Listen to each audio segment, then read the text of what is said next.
La question suivante, oui, c'était une remarque sur une leçon en particulier de la semaine 5 de la période 2 qui portait sur les différentes graphies du son « est », avec une question: comment faire que les élèves saisissent bien la différence entre ces différentes manières d'écrire le son « est ». Cette question me permet de souligner un aspect que nous avons développé et affirmé à plusieurs reprises dans le guide pédagogique, c'est que nous tenons à garder dans notre méthode une approche d'observation de la langue et de son fonctionnement, plutôt que d'instaurer ou de modéliser des règles de construction.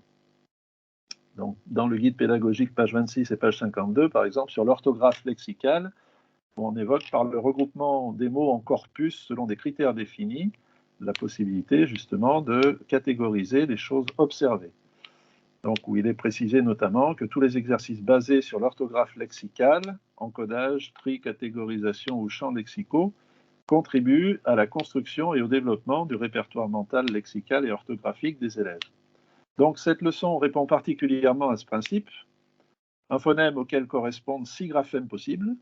Donc, plutôt que d'étudier séparément chacun de ces graphèmes, nous proposons de partir de l'oral des mots et de constater que le son identique dans ces mots se décline selon diverses graphies.